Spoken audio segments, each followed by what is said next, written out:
নমস্কার শ্রোতা বন্ধুগণ, অভিজিৎ স্টোরি জোনে আপনাদের আরও একবার স্বাগত।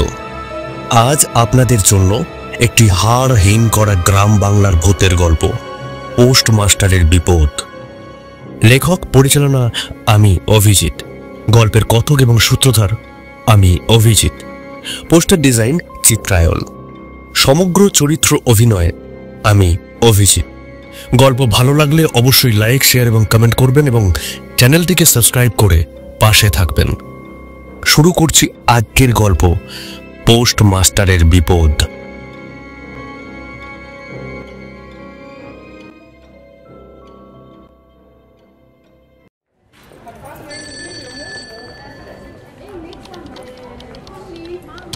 লোকটার নাম বসন্ত চক্রবর্তী, বয়স ৩৫, পাতলা গরম, গায়ের রং ফর্সা হলেও শহরের ধুলো, ঘাম আর ক্লান্তির চাপ তার চেহারায় বসে গেছে। কলকাতার সদর পোস্ট অফিসে 10 বছর চাকরি করার পর আচমকা বদলি হয়ে যেতে হলো অজানা অচেনা একটা গ্রামে। গ্রামের নাম নগরডাঙ্গা। জায়গাটার নাম শুনলেই বুকের ভেতরে কিছু একটা গুটিয়ে আসছিল বসন্তর। ফাইলপত্রে লেখা ছিল নগরডাঙ্গা পোস্ট অফিস, ডাকঘর কোড 741928, থানা গোপালগঞ্জ, জেলা নদিয়া। কিন্তু নামটাই যেন কেমন, নগরডাঙ্গা, যেন ভেঙে যাওয়া একটা শহরের গল্প।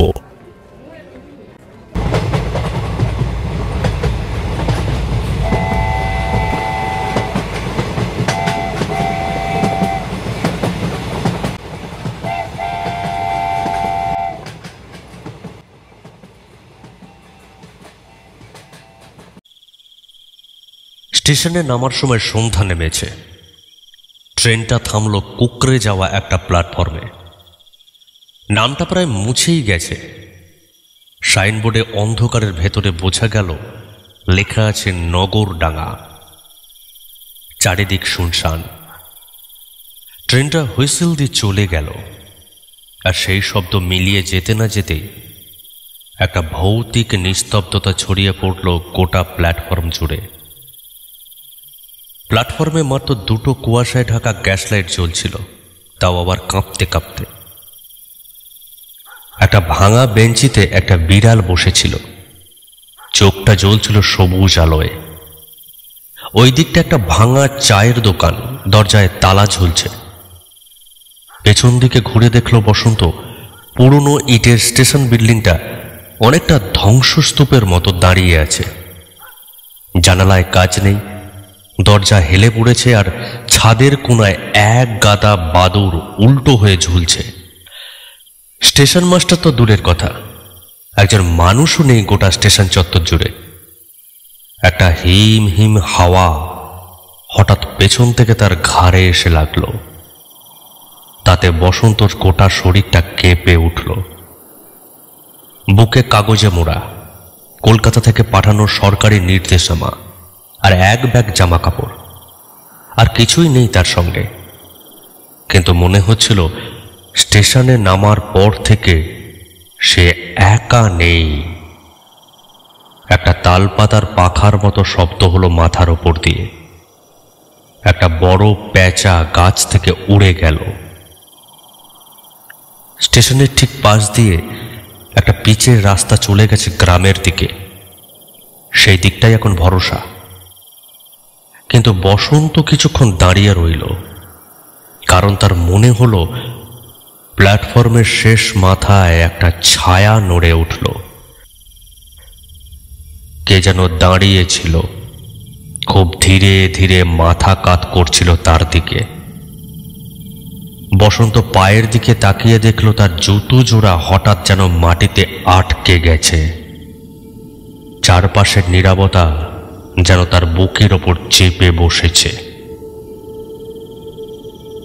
বসন্ত ছায়া মূর্তিটার দিকে তাকিয়েছিল। বুকের ভেতরটা ধরপড় করছিল তার। এক মুহূর্ত মনে হয়েছিল কোনো অশরীরী অস্তিত্ব নাকি। কিন্তু কিছুক্ষণ পর সেই ছায়াটার সামনে এগিয়ে এলো। একটা গরুর গাড়ি ধীরে ধীরে স্টেশনের শেষ প্রান্ত দিয়ে ঢুকলো। গাড়ির চালক একখানা খাটো ধুতি আর গায়ে একটা গামছা জড়ানো গ্রাম্য লোক।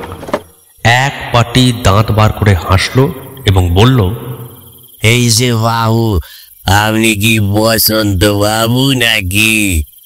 বসন্ত কাঁপা গলায় বলল, হ্যাঁ আমি। আপনি কে?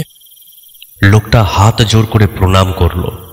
আমার নাম মধু, গরুর গাড়ি চালাই। স্টেশন মাস্টার তো নাই, গ্রামের মজল আমায় পাইতেছিল নতুন পোস্ট মাস্টার আসবেন, টাকা পৌঁছে দিতে হবে। তা আমি ভাবলু আপনি বুঝি তাই। বসন্ত একটু স্বস্তির নিঃশ্বাস ফেললেন। আপনি আমাকে চিনলেন কি করে? আপনি একমাত্র নামলেন, তাও আবার সুটকে হাতি করে। আর কারো তো নামার কথা নয়। মধু একটু হাসল। এই চলুন বাবু চলুন, গাড়ি তৈরি আছে, আপনারে আমি পৌঁছে দিই। বসন্ত কাঁধের ব্যাগটা সামলে গরুর গাড়িতে উঠল।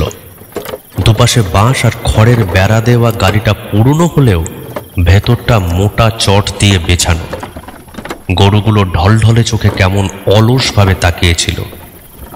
গরুর গাড়ি চলতে লাগলো ধীরে ধীরে। চারিদিকে গা ছমছমে নীরবতা। জঙ্গল ঘেরা রাস্তা, মাঝে মাঝে পেঁচা ডেকে উঠছে। খালি মনে হচ্ছিল গাছের ছায়ার আড়াল থেকে যেন কেউ লুকিয়ে তাকে দেখছে। মধু হঠাৎ বলল, বাবু, আপনার তো অনেক সাহস আছে দেখছি। কেন এইরকম বলছেন? এই পোস্ট অফিসে কেউ কাজ করতে চায়নি, তা আপনি জানেননি? 3 জন পোস্টমাস্টার এসেছিল বিগত 5 বছরে, প্রত্যেকেই গায়েব হয়ে গেল। খুঁজে পাওয়া গেল তাদের লাশ গ্রামের পানা পুকুরে। কেউ ডুবে যায়নি বাবু, ওদের মেরে ফেলা হয়েছিল। কারো কপালে ছিল কালশিটে দাগ, কারো গলায় আঁচড়ির দাগ। পুলিশ এসেছিল, তদন্ত হলো, কিন্তু কিছুই তো বের হলো দি বাবু। বসন্ত থমকে গেল। কি বলছেন এসব? আপনি কি মজা করছেন নাকি আমার সঙ্গে? বাবু, আমি আপনার সঙ্গে মজা করবো কেমন করি?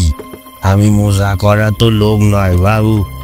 এই গ্রামে এই রাস্তার বাস দিয়ে যখন হাঁটবেন, মাঝে মাঝে কান্নার আওয়াজ পাবেন আপনি। কে যেন নিঃশব্দে হাঁটে, লোকজন বলে ছায়ারা ঘোরে পোস্ট অফিসের আচার পাশে। কেউ কেউ রাতের বেলা দেখেছে বাবু একটা মেয়েকে, চুল ঢেক মুখ, আর হঠাৎ করে গাছের ডাল থেকে ঝুলি পড়ে বাবু, আবার মিলে যায়। এক ভয়াবহ ব্যাপার বাবু। গরুর গাড়ি তখন গ্রামের মধ্যে দিয়ে ঢুকছে। কিছু ঘরবাড়ি ছড়িয়ে আছে, কাদামাটির দেওয়াল, ঘরের ছাউনি, টিমটিমে কুপির আলোয় গাঢ় ছায়া পড়ে আছে। মধু আবার বলল, বাবু, আমি বলি কি, আজকে রাতটা আপনি আমার ঘরেই থাকুন, কাল সকালে পোস্ট অফিসে যাবেন খন।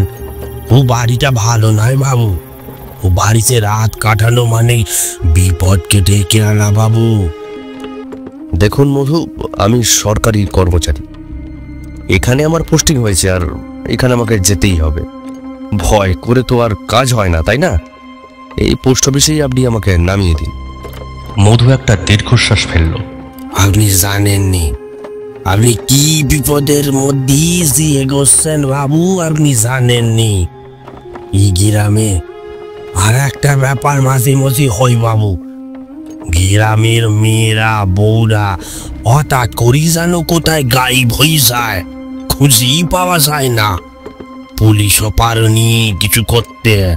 কেউ বলে ডাইনির কাজ, আবার কেউ বলে অভিশাপ। কে যে দেয়নি বাবু আর কিসের অভিশাপ, তা আমরা কোনো গ্রামের মানুষ কিছুই বুঝনে বাবু। এই সময় গরুর গাড়িটা থামল। মধু ইশারা করলো একটা দোচালা অন্ধকার জংধরা একতলা বাড়ির দিকে। বাবু, এইটাই আপনার ডাকঘর। বসন্ত গরুর গাড়ি থেকে নামলেন, চোখ মেলে তাকালেন বাড়িটার দিকে। লোহার গেট মরচে পড়ে গেছে, তার উপরে একটা কাঠের সিঁড়ি উঠে গেছে দোতলা ঘরের দিকে।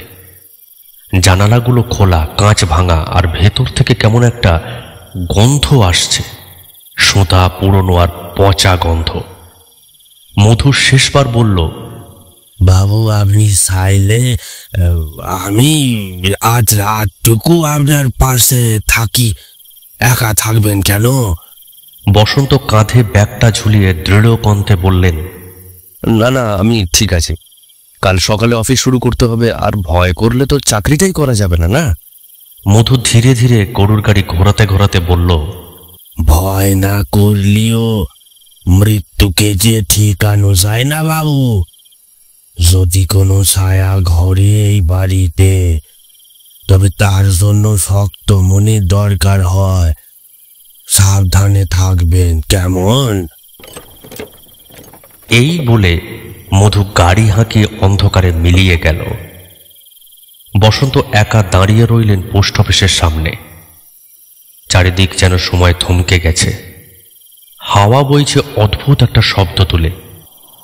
ফিসফাস, গুঞ্জন, নাকি সেটা কানের ভুল? তিনি দরজাটা ধাক্কা দিয়ে খুললেন। একটা বিকট আওয়াজ তুলে দরজাটা খুলে গেল।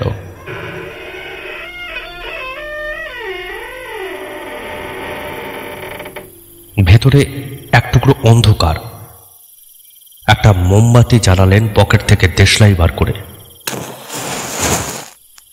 চারিদিকে ধুলোয় মোড়া চেয়ার, ইঁদুরে কাটা কাগজ, একটা টেবিল, এক কোণে ধ্বংসপ্রায় একটা খাট, দেয়ালে একটা ঘড়ি। বসন্ত মেঝেতে পাতা একটা কাঁথা বিছিয়ে কোনো মতে বসে পড়লেন। দূরে কোথাও একটা কুকুর ডাকছে। জানালার ফাঁকে কুয়াশা ঢুকে পড়েছে ঘরে। আরো একবার সেই শব্দ। দূরে কোথাও কোনো একটা মেয়ে যেন কাঁদছে। তিনি চোখ বন্ধ করে শুয়ে পড়লেন। ভোর পর্যন্ত রাতটা বড্ড দীর্ঘ ছিল। সারাদিনের ক্লান্তিতে সে ঘুমিয়ে পড়ল।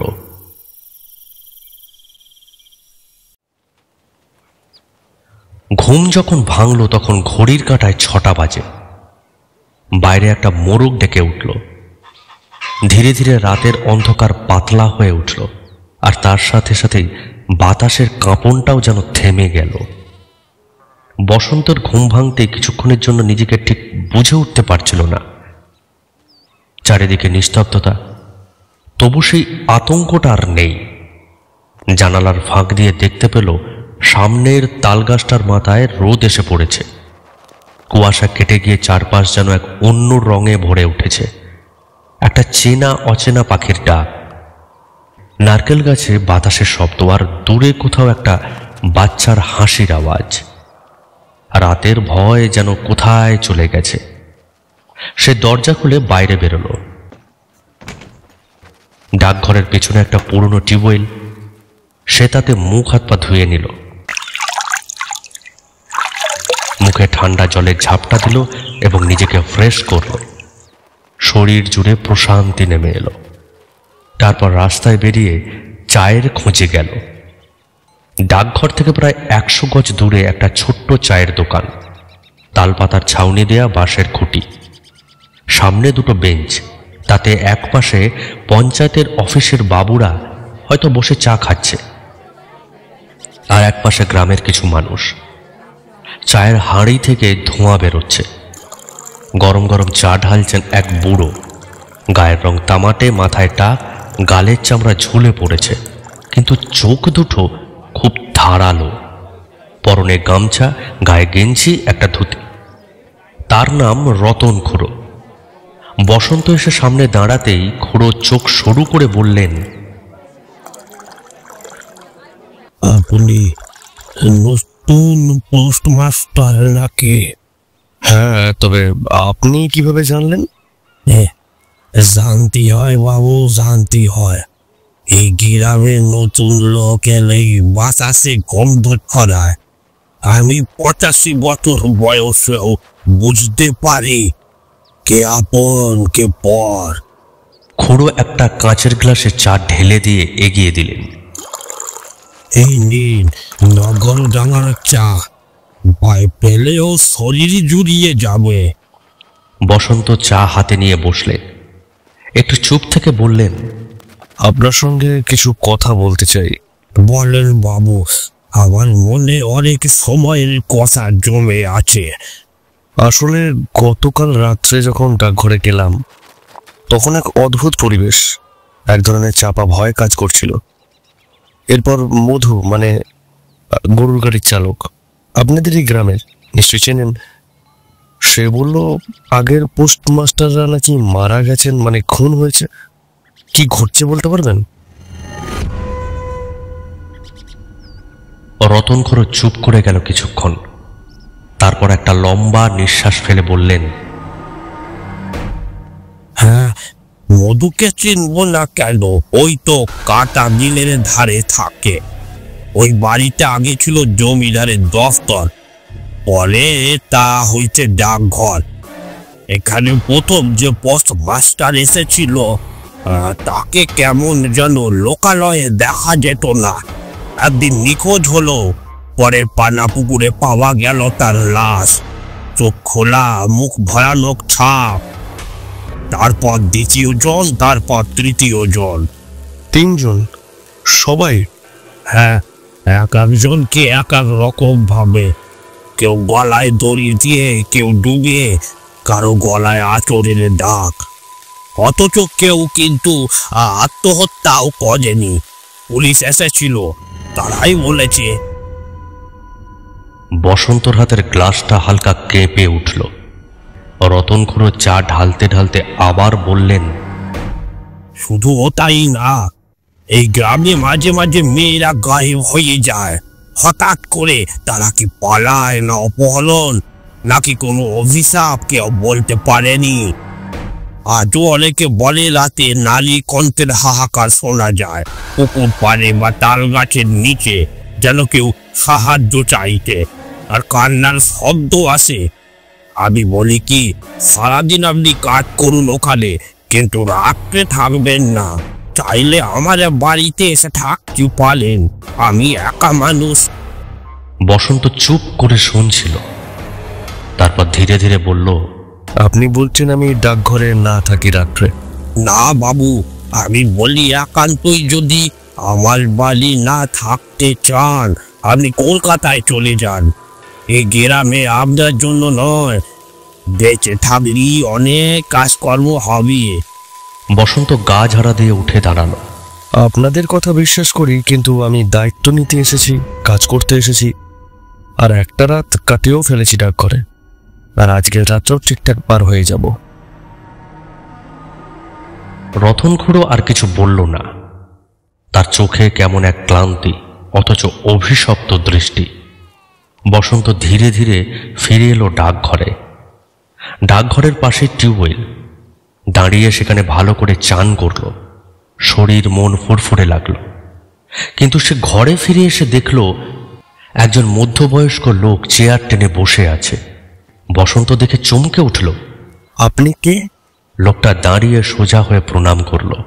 অধমের নাম গোবিন্দ সোরেন, আমি আপনার সহকারী, বহুদিন ধরে এখানে চাকরি করছি। গোবিন্দর পরনে সাদা জামা, পায়জামা, মুখে ক্লান্তি, আর চাহনিতে কেমন একটা সাবধানতা, যেন তার কথার ভেতরেও একটা ছ্যাঁকা দৃষ্টি। বসন্ত বললেন, আপনাকে দেখে ভালো লাগছে। আপনি আগের পোস্টমাস্টারদের সঙ্গে কাজ করেছেন? হ্যাঁ, সবার সঙ্গে। তবে বাবু, তারা তো কেউ টিকলো না, আমি শুধু টিকে আছি। কারণ রাতে আমি এখানে থাকি না। মানে? রাতে আপনিও এখানে থাকবেন না, এটাই ভালো কাজ।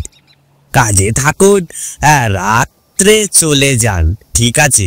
এই ঘর, এই জায়গা, ওটা কারণ নয়।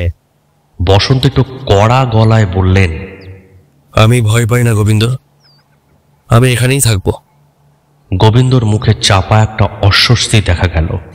বলল, তাহলে যা হওয়ার তাই হবে বাবু। আপনি সাহসী কিন্তু ভাগ্যবান নয়। গোবিন্দ কিছুক্ষণ কাজের নির্দেশনা দিয়ে বেরিয়ে গেল। বসন্ত টেবিলে বসে চিঠিপত্র, রেজিস্টার, স্ট্যাম্প, ছেঁড়া ইংল্যান্ড সব গোছাতে লাগলেন।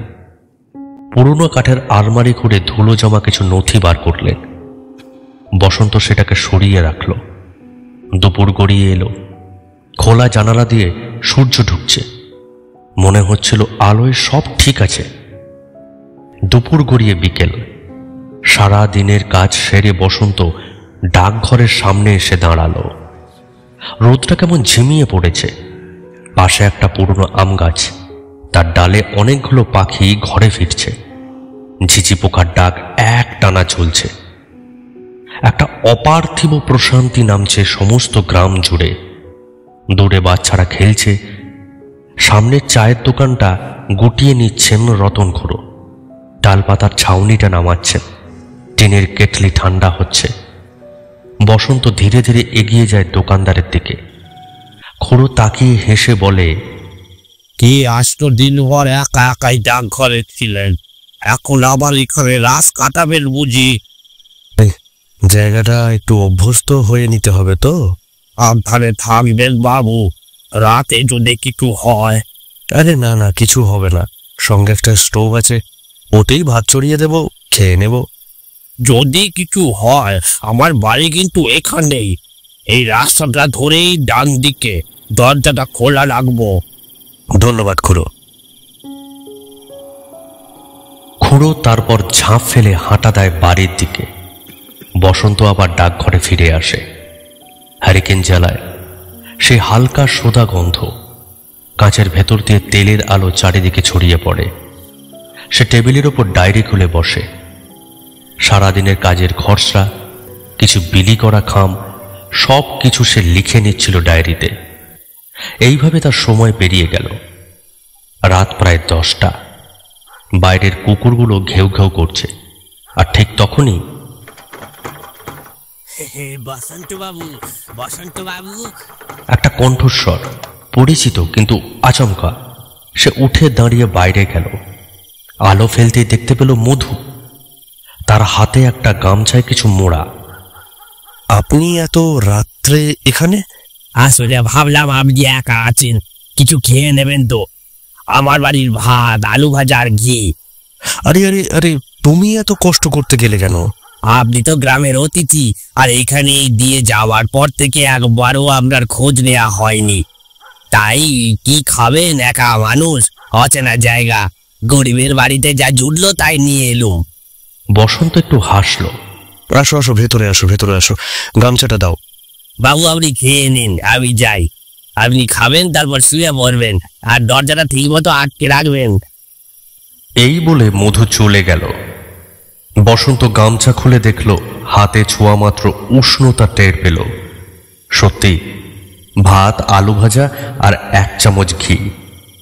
তার চোখে জল চলে এলো। এতদিন শহরে থেকেও এমন আন্তরিকতা সে কখনো পায়নি। সে খেয়ে নিল, তারপর বিছানায় শুয়ে পড়ল। কিন্তু ঘুম আসছিল না। সে শুয়ে শুয়ে ভাবতে লাগলো মধুর কথা, রতন খুড়োর সাবধানতার কথা, আর সবচেয়ে বেশি গোবিন্দর কথা। একবারই তো সে এসেছিল, তারপর আর তার দেখা মেলেনি। তার চোখে মুখে যেন কিছু একটা চাপা কথা আছে। কি আছে এই ডাকঘরে? আর 3 জন পোস্টমাস্টার নিখোঁজ। তারপর তাদের লাশ পুকুরে পাওয়া যায়। গ্রামের মেয়েরা রাতারাতি গায়েব হয়ে যায়। এই দুটো কি আলাদা ঘটনা নাকি এক? একটা গভীর অদৃশ্য সুতোয় কি বাধা আছে? এইসব ভাবতে ভাবতে বসন্ত চোখ বন্ধ করতেই হঠাৎ তার মনে হলো পাতার ওপর দিয়ে কেউ যেন হেঁটে যাচ্ছে। সে লাফ দিয়ে উঠে পড়ল। মাথার পাশে রাখা টর্চ নিয়ে সে বাইরে বেরোলো। টর্চের আলোয় সে দেখতে পেল আম গাছের ধার দিয়ে একটা ছায়া ধীরে ধীরে হেঁটে যাচ্ছে বনের দিকে। কোনো শব্দ নেই, শুধু পাতার খসখস আর তার সঙ্গে ছায়ার চলাফেরা। সেই ছায়া অন্ধকারে মিলিয়ে গেল। বসন্ত দাঁড়িয়ে রইল। তার শরীরটা এটা দেখে শিউরে উঠল। বসন্ত কাঁপতে কাঁপতে বিছানায় ফিরে এলো। তারপর বিছানায় বসে পড়ল। রাত নিঝুম, শুধু বুকের ভেতর হাতুড়ি পেটার শব্দ। সে আর ঘুমোতে পারল না। যা শুনেছে, যা দেখেছে, তাতে ঘুম আসা সম্ভব নয়। আস্তে আস্তে এইভাবেই তার সমস্ত রাতটা কেটে গেল।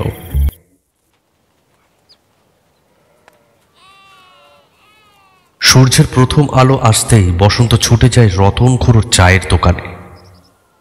খুড়ো তখন হাঁড়িতে জল বসাচ্ছেন। খুড়ো, আমি একটা কিছু দেখেছি। খুড়ো তাকিয়ে বলল, আমি বুঝেছিলাম আপনি ঠিক মতো ঘুমাতে পারেননি। খুড়ো, একজন ছায়া যেন হেঁটে গেল আম গাছের ধার দিয়ে। খুড়ো মুখ নিচু করে বলল, সেই তো শুরু হয়ে গেল। ঠিক এইভাবেই শুরু হয়। যারা থাকে তারা দেখে। তারপর কি খুড়ো? তারপর কি? তারপর আর কেউ ফিরে যেতে চায়, কিন্তু সময় থাকে না। ওই ডাকঘরটা শুধু জায়গা নয় বাবু, ওখানে সময় আটকে আছে।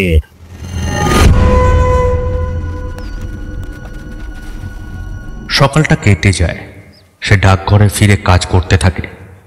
আর ঠিক তখনই দরজায় ঠকঠক করে একটা শব্দ হয়। সে ঘাড় ঘুরিয়ে দেখে গোবিন্দ। মুখে এক গাল হাসি, চেহারায় হালকা ক্লান্তি। রাতটা কেমন কাটলো বাবু? তুমি কাল রাতে ছিলে না, আমি একাই ছিলাম। আমি তো বলেছিলাম রাত্রে আমি এখানে থাকি না। আমি কোথাও থাকি না, আমার থাকার কোনো জায়গাই নেই। এই কথা বলে সে একটু হাসে। বসন্ত একটু চমকে ওঠে এবং বলে, তুমি কি বলতে চাও? আপনি সাহসী, এবার আপনারই জানা উচিত। ঘরটা শুধু আপনার নয়, এখানে আরো কান্না থাকে, সেটা সময় বলবে। তবে রাতটাকে কিন্তু হালকাভাবে নেবেন না। এই বলে সে চিঠি তুলে নেয়। আমি চিঠিগুলো বিলি করে আসি, কেমন? তারপর সে চলে যায়। দুপুর গড়িয়ে বিকেল। রতন খুড়ো ডাকঘরের সামনে এসে দাঁড়িয়ে বললেন, চলুন, আজ আদিবাসীর পাড়ায় একটা পুজো আছে, মা কঙ্কালিনীর পুজো। আপনি তো কিছুই দেখেননি এখনো। চলুন চলুন। বসন্ত একটু কিছু ভেবে রাজি হয়ে গেল। চায়ের দোকান বন্ধ করে খুড়ো তাকে সঙ্গে নিয়ে গেল সেই আদিবাসী পাড়ায়।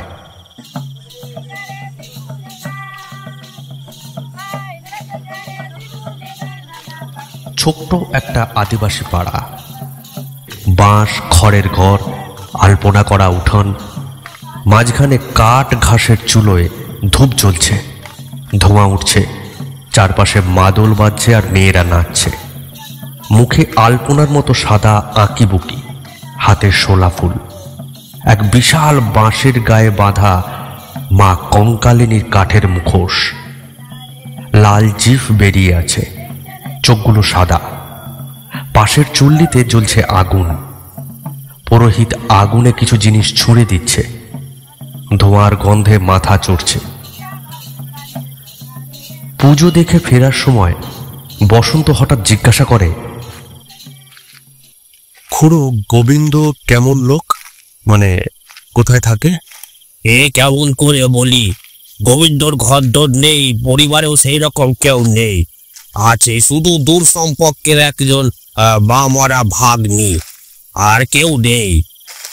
খুব ভালো ছেলেও। ওর একটা গুণ আছে, ও সবার গলার নকল করতে পারে, যাকে বলে হরবোলা। ও হরবোলা? হ্যাঁ, আগে যখন কাজ ছিল না, ওটাই ওর জীবিকা ছিল। তারপরে একবার সে হারিয়ে গিয়েছিল 3 দিন, ফিরে এলো এক রাত্রে। বদলে গিয়েছিল সে। মুখে কিছু বলতো না, কিন্তু আমরা সবাই টের পেয়েছিলাম আগের মতো কিন্তু গোবিন্দ আর নেই। বসন্ত চুপ করে থাকে। তার মনে একটা রহস্য দানা বাঁধছিল। আর কিছু জানেন ওর সম্পর্কে, মানে কিছু অস্বাভাবিক? না বাবু, ও ভালো ছেলে, কিন্তু আপনি ওর সম্বন্ধে অত জানতে চাইছেন কেন বলুন তো? কিছু হয়েছে নাকি? না না না, কিছু হয়নি। আসলে আমার সহকারী, ও কেমন সেটাও তো আমার জানা দরকার, তাই জিজ্ঞাসা করলাম। কথা বলতে বলতে বসন্ত আর রতন খুড়ো ডাকঘরের কাছে এলো।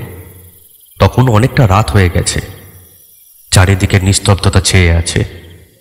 রতন খুড়ো বসন্তকে ডাকঘরের কাছে ছেড়ে দিয়ে বাড়ি চলে গেলেন, আর অবশ্যই সাবধান করে গেলেন। বসন্ত টর্চ জেলে ডাকঘরের চাবি খুলে ভেতরে ঢুকলো।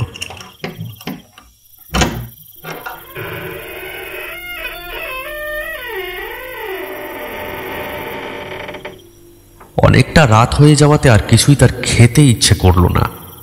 আবার স্টোভ জ্বালিয়ে রান্না করতে হবে, তার আর ইচ্ছা হলো না। এক প্যাকেট বিস্কুট ছিল, তা থেকে 2-1টা বিস্কুট খেয়ে জল খেয়ে গাটা এলিয়ে দিল বিছানায়। জানালা দিয়ে জ্যোৎস্নার আলো ঘরের মধ্যে এসে পড়েছে। ঘরের একাংশ স্পষ্ট দেখা যাচ্ছে। বাইরে ঝিঝি পোকার একঘেয়ে কলতান, আর বহু দূর থেকে কুকুরের চিৎকার কানে আসতে লাগলো। শুয়ে শুয়ে অনেক কিছু সে ভাবতে লাগলো। সবার কাছ থেকে সে আশা থেকে শুনে আসছে এই গ্রামের মেয়েরা বউরা নাকি নিখোঁজ হয়ে যায়, কিন্তু আশা থেকে এরকম কোনো ঘটনাই সে শোনেনি বা দেখেনি। তাহলে কি এই ঘটনাটা মিথ্যে? কিন্তু শুধু শুধু কেন এই ঘটনাটা ঘটবে? আর আগের পোস্টমাস্টাররা কেন খুন হলো? আর আজ শুনল গোবিন্দ একজন হরবোলা। এই বিষয়টা তার মনে বড্ড খচখচ করছে। এই সব নিয়ে আকাশ পাতাল ভাবতে ভাবতে সে তন্দ্রাচ্ছন্ন হয়ে গেল। জানালা দিয়ে ঠান্ডা হাওয়া তার শরীর জুড়ে এক প্রশান্তি এনে দিল। এইভাবে কতক্ষণ হবে জানা নেই। হঠাৎ করেই একটা আওয়াজে তার ঘুম ভেঙে যায়, যেন কেউ 2 হাতের শুকনো পাতা রগড়াচ্ছে। আর যেন মনে হচ্ছে পা ঘষে ঘষে কেউ হেঁটে বেড়াচ্ছে। সে ধড়বড় করে উঠে বসে। বালিশের পাশ থেকে টর্চটা নিয়ে সে দেখতে থাকলো, কিন্তু কিছুই তার চোখে পড়ল না। ভাবলো হয়তো কোনো জন্তু হেঁটে গিয়েছে, তার শব্দই কানে এসেছে। এই ভেবে টর্চটা নিভিয়ে আবার সে বিছানায় শুয়ে পড়ল।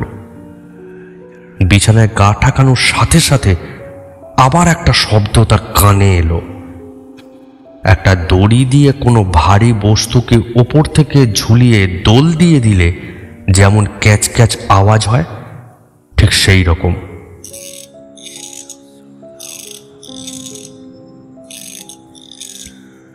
সে আবার উঠে বসল। শব্দটা অনুসরণ করে বাইরে টর্চ ফেলল। পোস্ট অফিসের বাঁ পাশে বেশি জঙ্গলের দিকে কিছুই তার চোখে পড়ল না। তারপর ডান দিকে আম গাছের দিকে টর্চ ফেলতেই তার মেরুদণ্ড দিয়ে ঠান্ডা রক্তের স্রোত নামল।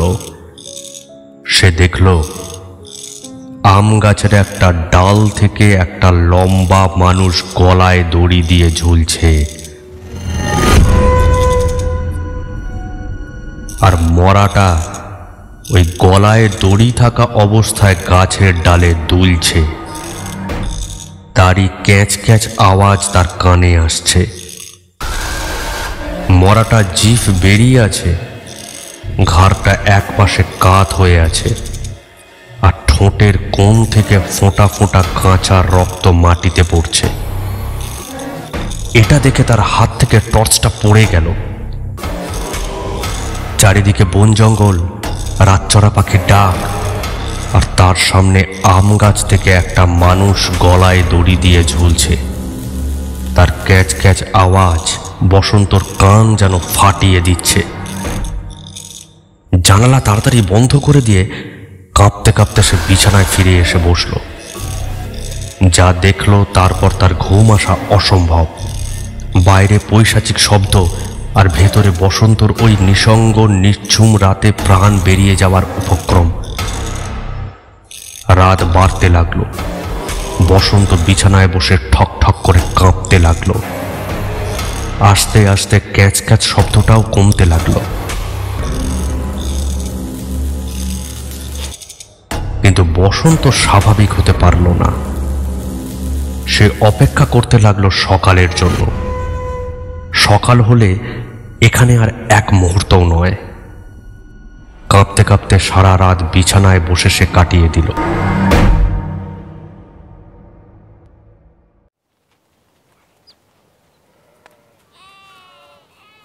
সকালে সূর্য ওঠার পরও সে রাতের বিভীষিকা কাটিয়ে উঠতে পারল না। সূর্যের আলো জানালা দিয়ে ঘরের মধ্যে এসে পড়েছে, তবুও সে দরজা খুলে বাইরে বের হতে পারল না। সে ভাবতে লাগলো দরজা খুললেই আম গাছ থেকে ঝুলন্ত বিভৎস মরাটাকে তাকে আবার দেখতে হবে। এই ভেবে ঘরের দরজা খোলার কোনো উপক্রম না করে সে ঘরের ভেতরে বসে থাকল। হঠাৎ বাইরে থেকে একটা আওয়াজ তার কানে এলো। মাস্টার, আরে ও মাস্টার, মাস্টার। আওয়াজটা শুনে তার মনে বল এলো, এ তো রতন খুড়োর আওয়াজ। সে ভাবতে লাগলো রতন খুড়োর সাহস আছে বলতে হবে। ডাকঘরের সামনে একটা বিভৎস মরা ঝুলছে, তবুও সবকিছু উপেক্ষা করে তিনি খোঁজ নিতে এসেছেন বসন্তর। কিন্তু খুড়োর ডাকের মধ্যে তো কোনো অস্বাভাবিকত্ব নেই, হোক না দিনের বেলা, তবুও ভয়টা পাওয়াটা কি অসম্ভব? চোখের সামনে একটা বিভৎস মরা ঝুলছে। এবার দরজায় ধাক্কার শব্দ। বাইরে থেকে রতন খুড়ো আবার ডাকলো, মাস্টার, ও মাস্টার, মাস্টার। বসন্ত কাঁপতে কাঁপতে গিয়ে কোনো রকমে দরজাটা খুলল।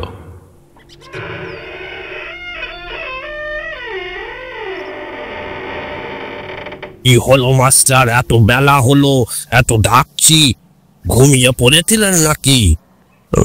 না খুড়ো। কি হয়েছে? দেখে তো মনে হচ্ছে সারা রাত ঘুমাননি। কি হয়েছে?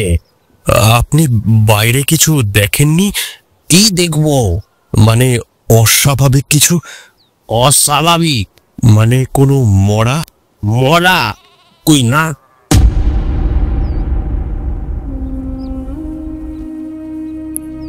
বসন্ত যেন আকাশ থেকে পড়ল। এ কি করে সম্ভব?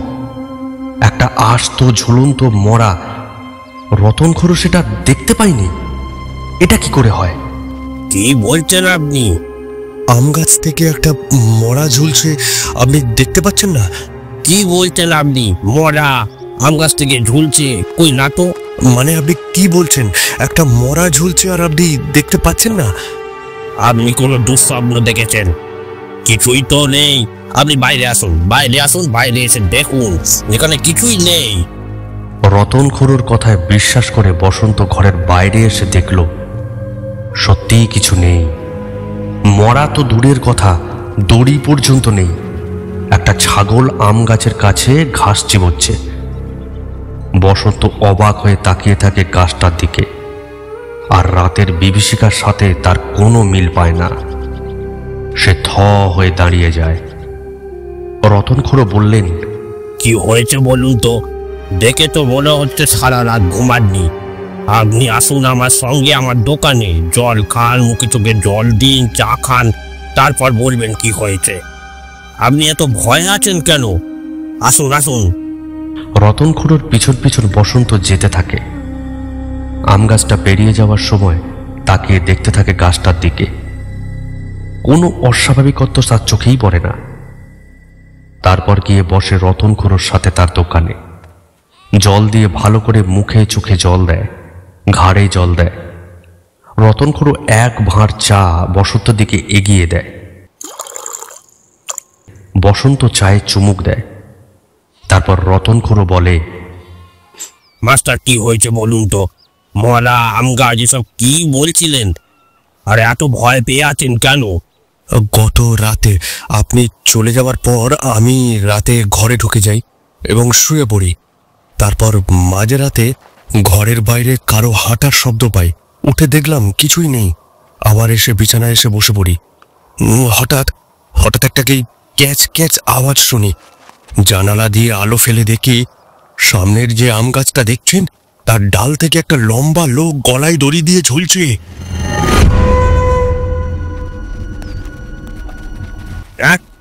বলেন কি? হ্যাঁ, তার জিভটা বেরিয়ে আছে আর ঠোঁটের কোণ থেকে কাঁচা রক্ত গড়িয়ে পড়ছে। এবার বলুন, এই দৃশ্য দেখে কেউ নির্জনে একা ঠিক থাকতে পারে?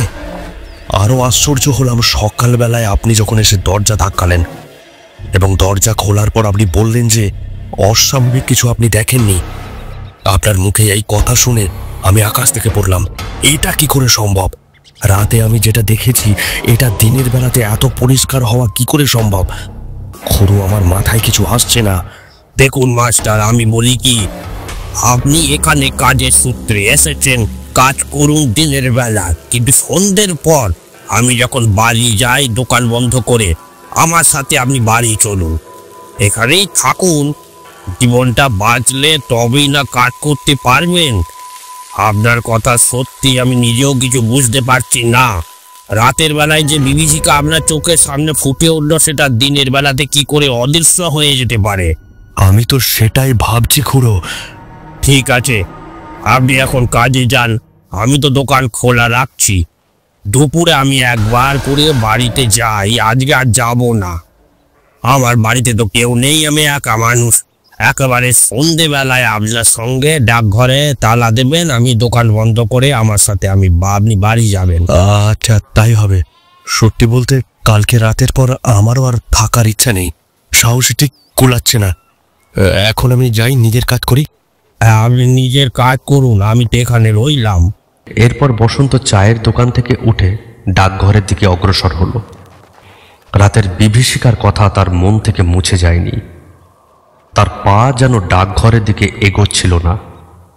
সে যেন ফিরতেই চাইছিল না ডাকঘরে, কিন্তু তাকে কাজ তো করতেই হবে। ফেরার সময় আম গাছের তলা দিয়ে আসার সময় হঠাৎ তার লক্ষ্য পড়ল আম গাছটার তলায়, আর বিস্ফারিত চোখে দেখল আম গাছের তলায় ফোঁটা ফোঁটা রক্ত জমাট বেঁধে আছে। তার মানে যে বিভীষিকা রাত্রে সে দেখেছে সেটা সত্যি, স্বপ্ন নয়। সে আবার ছুটে গেল রতন খুড়োর কাছে। রতন খুড়োকে চায়ের দোকান থেকে ডেকে নিয়ে এসে দেখালো। রতন খুড়ো দেখে অবাক। কালকে রাত্রে যে এখানে কিছু একটা ঘটেছে তার প্রমাণ জমাট বাঁধা ফোঁটা ফোঁটা রক্ত চিহ্ন। কিন্তু যে লোকটা গলায় দড়ি দিল তাকে গাছ থেকে নামালো কে, আর নামিয়ে নিয়ে গেলই বা কোথায়? গ্রামের কোনো লোক যদি গলায় দড়ি দিয়ে থাকে তাহলে এতক্ষণে প্রচার হয়ে যেত, ছোট গ্রাম, লোকের মুখে মুখে প্রচার হয়ে যেত। কিন্তু গ্রাম শান্ত, যেন কোথাও কিছু হয়নি। তাহলে এখানে গলায় দড়িটা দিল কে? আর গলায় দড়ি যে দিয়েছে সে লাশটাকে নামালই বা কে, আর নামিয়ে নিয়ে গেলই বা কোথায়? এতে কার স্বার্থ চরিতার্থ হলো? এত কিছু প্রশ্ন রতন খুড়ো এবং বসন্তের মনের মধ্যে মাথার মধ্যে ঘুরতে লাগলো। সেদিন ডাকঘরে এসে রতন খুড়ো খানিক গল্প করে গেল দুপুরবেলার দিকে, আর বিকেল হতে না হতেই বসন্ত ডাকঘরের সমস্ত কাজ গুছিয়ে নিয়ে দরজায় তালা দিয়ে রতন খুড়োর দোকানে এলো। চুপ করে বসেছিল বসন্ত। যখন গোধূলির লাল আলো চারিদিকে ছড়িয়ে পড়ল তখন রতন খুড়ো দোকানের ঝাঁপ বন্ধ করে দিয়ে বসন্তকে নিয়ে নিজের বাড়ির উদ্দেশ্যে রওনা হলো।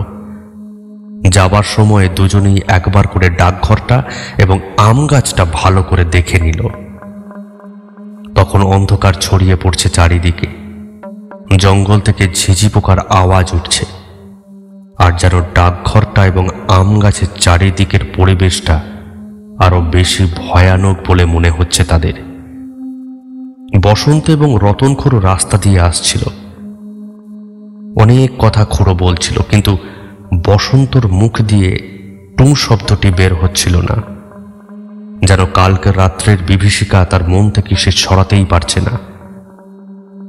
অবশেষে তারা এসে পৌঁছালো রতন খুড়োর বাড়িতে। আসুন মাস্টার আসুন, আমার গরিবের ভিটে। আপনার হয়তো খুব কষ্ট হবে, কিন্তু রাত্রিটা ভালো কাটবে আপনার। রতন খুড়ো ঘটিতে করে জল দিল মুখ হাত পা ধোয়ার জন্য। তারপর রতন খুড়ো দোকান থেকে বেরোনোর সময় কেটলিতে করে কিছুটা চা এনেছিল, তাই ভাড়ে করে এগিয়ে দিল বসন্তর দিকে। চায়ে চুমুক ঠিক দিয়েছে, ঠিক তখনই সামনে অদ্ভুতভাবে হাজির হলো গোবিন্দ এবং বলল, স্যার আপনি এখানে? আমি আপনাকে খুঁজতে গিয়েছিলাম ওই ডাকঘরে। তা ভালো করেছেন, ভালো করেছেন। আমি তো আগেই আপনাকে বলেছিলাম। তা কাল রাত্রে কি কিছু হয়েছিল? না হলে তো আপনি হঠাৎ করে রতন খুড়োর বাড়িতে থাকতে আসবেন না। তুমি কি করে জানলে আমি এই বাড়িতে এসেছি? স্যার এটা আবার বলতে লাগে? আমাদের গ্রাম খুব ছোট, বাতাসে খবর ভাসে। ঠিক আছে স্যার, আপনি ভালো করে রাত কাটান, কাল সকালে নয় দেখা হবে। আমি চললাম। গোবিন্দ চলে গেল আর বসন্ত এক দৃষ্টে গোবিন্দর দিকে চেয়ে রইল। আস্তে আস্তে সন্ধ্যা গড়িয়ে রাত নামল। রতন খুড়ো বাড়িতে সবজি চাষ করেছে। গ্রামের প্রত্যেক বাড়িতে কিছু না কিছু সবজি চাষ হয়, সেই রকম রতন খুড়োর বাড়িতেও রতন খুড়ো চাষ করেছে। পাশে একটা মুরগির খাঁচা আছে। সবজির বাগান থেকে ঢেঁড়স ঝিঙে তুলে আর মুরগির খাঁচা থেকে কয়েকটা ডিম এনে নিয়ে খুড়ো রান্না চাপিয়ে দিল। রান্না শেষ হলে ঢেঁড়স ভাতে, ঝিঙে ভাতে আর ডিম সিদ্ধ এই খাবার এনে খুড়ো বললেন, আসুন মাস্টার, দুজনে একসাথে খেয়ে নি। এর বেশি আজ আর জোগাড় করতে পারলাম না। কাল ডাকাই আমি এখন, তাড়াতাড়ি খেয়ে ঘুমিয়ে পড়ুন। কাল সারা রাত আবার আপনি ঘুমাননি। গতকালের অনিদ্রার জন্য এবং সারাদিনের ক্লান্তির জন্য বসন্ত বিছানায় গা এলিয়ে দেওয়ার সাথে সাথে গভীর নিদ্রায় মগ্ন হয়ে গেল।